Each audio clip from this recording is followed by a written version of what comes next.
Hey, Mark Meldrum, Meldrum's Monster Garage, and we're here at Mid-Atlantic Muscle Cars to see Tom Reitler, and we're going to get the car unloaded and get it into the paint booth here and put on his special trunk mixture. So let's take a walk inside and see what Tom's up to today. Here we go.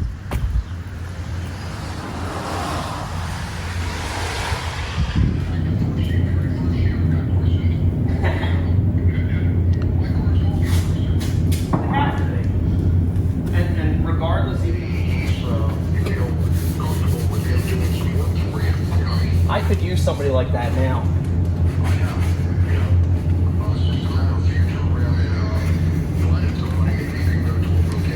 All right, we're in the spray booth. We got everything, Tom's got everything taped off as I watch him feverishly work on this. But he's gonna take some towels and stuff them up into the wheel wells there so the spray doesn't get up into there. Might be a little too big. But we've got this scuffed, and then we've got it washed down, and as you can see, he's got the rest of the car taped off. So it's moving right along. I'm pretty impressed. Tom was talking on the phone and working. He doesn't miss a beat out here. Pretty impressive. This is where the magic happens. Tom's talking to himself now. You always have to talk to yourself. And have good conversations out So we're getting a I don't know if you, this is a base coat. This is epoxy primer. This is basically a sealer for the trunk floor. So and I think that's probably one of the key differences between what you're doing here and what comes out of the can is that this is going to seal it up nice. We're going to have a nice moisture barrier here. Right. And where the stuff that comes out of the can's kind of like, I call it water base. It is water based, and that's why anytime water touches it, it turns into a big smeary mess. And it's a mess. And when you put your trunk mat down and you let it sit there for a while, it seems to, any little imperfection in the paint seems to give you a little rust through. Not only that, the mats trap condensation from hot and cold changes, and then it just does surface rust. The mat sticks to it, and pulls it all up. Yeah, and that's a mess. This is a different situation because, like I said, this is an epoxy primer, which I'm going to use as what's called a wet-on-wet sealer when I put the base coat down. And then the actual spatter paint is activated urethanes, so it'll be hard as a rock, like a base coat clear coat will, or a single stage. And it's also water resistant, so you won't have to worry about any of that nonsense happening ever again. And it's going to lay down. It's going to have that smooth feel to it. It's not going to have a super textury feel to it. And that's what we're looking. We're looking to kind of recreate what the factory did. And the factory didn't take a spray can and spray all this speckled dots on your trunk. If you talk to Richard Doyle about that stuff, which I've had conversations with him, they basically wheeled them in, and then they took a big gun with a hose on it and just went like this. And that was the end of that. So that's going to be actual. Well, we'll get to that. I'll save that for the best part. Let's get down the sealer first.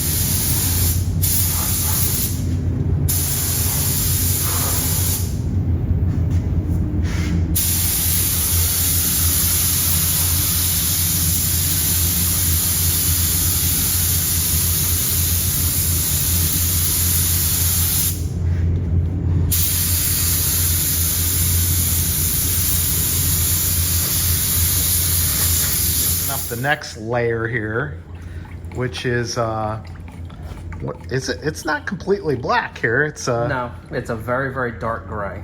Dark gray. So this is going to be our color coat. This color was taken from an Oldsmobile by an undisclosed Oldsmobile restorer, and this is kind of what they match to it. And there's a paint company over in Pennsylvania that I get this stuff from. So I'm not really allowed to tell who I get it from. All right. So there is still some secrets in this stuff that we won't tell you everything. All right, so now Tom's getting in the darker color. And this tells me this shouldn't take so long to dry. The other one took about 45 minutes to dry. So this should go a little quicker. put this color down, and then we'll put the speckles in. So I'll mention on this, Tom is trying to get what the factory line workers did, right?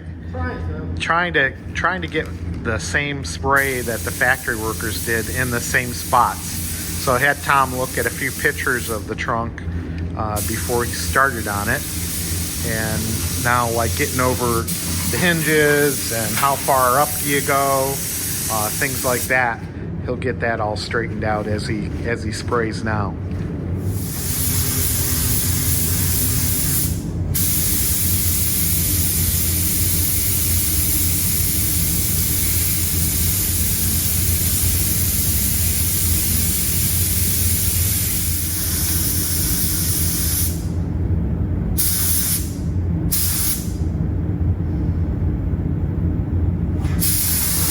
Here's our aqua, and Tom's mixing this stuff up. What are we gonna mix this with here? Well, typically you would do a base coat with a 1-to-1 reducer, but we're not going to do a 1-to-1 reducer here. We're just going to kind of play with it.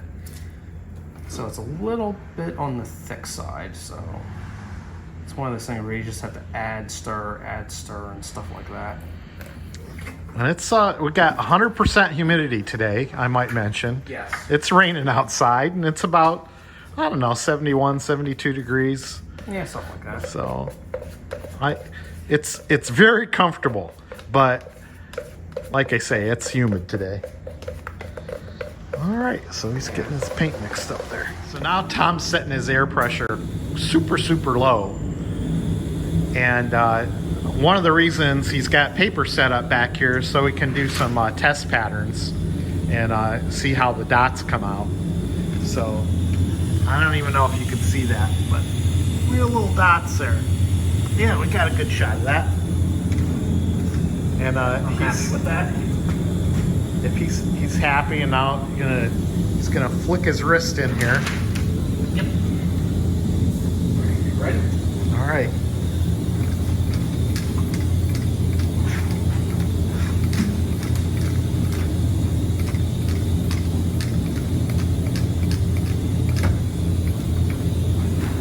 Crazy.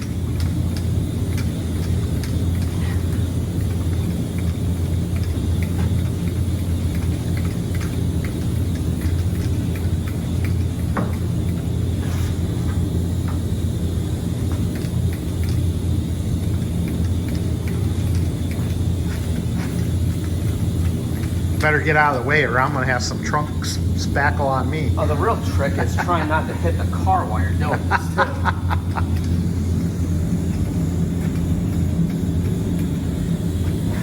And you gotta be ambidextrous to do it. You got to be left-handed and right-handed to be able to restore these cars, boys and girls.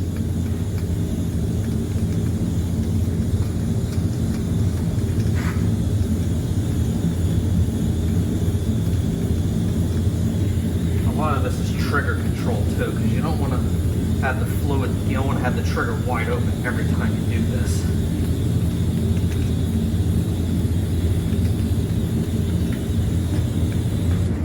And if you have to stop like this and then start again, never go over the car because it'll always do a little. Oh, it does a little dribble.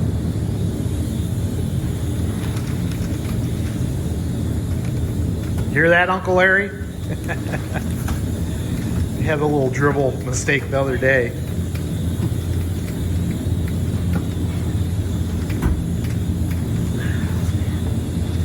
But that wasn't Larry's fault. There was a hole, there was a pinhole in the cap, and we were trying to touch something up, and the paint came dripping out of the pinhole right onto what we were painting. I hate when that happens.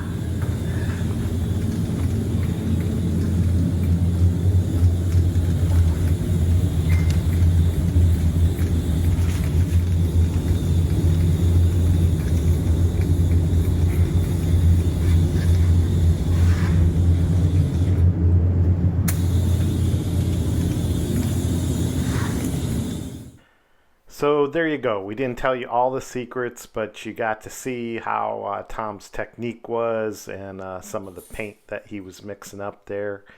and it took very, very little paint, as you can see, just an ounce or so of the aqua paint to create the spackles or the speckles in the trunk.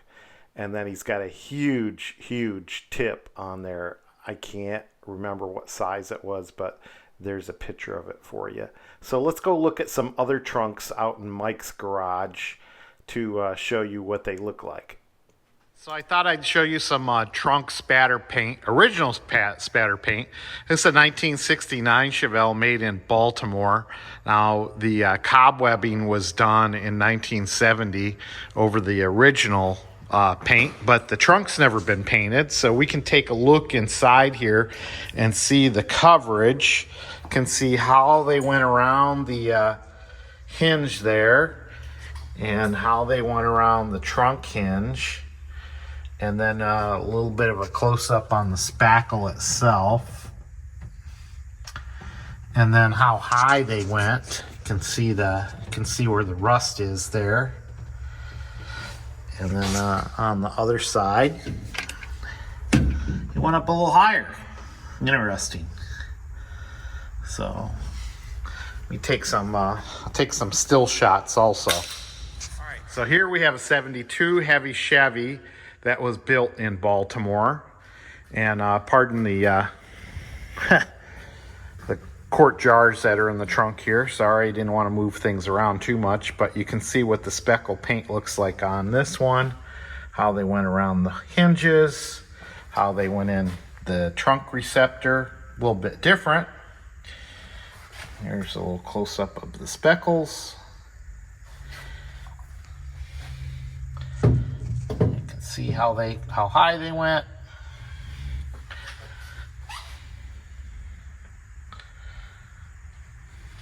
And there's a good shot of the speckles. So there you can see the finished product after letting it dry for a few days. And as you can see, it looks pretty good. Speckles look really, really nice.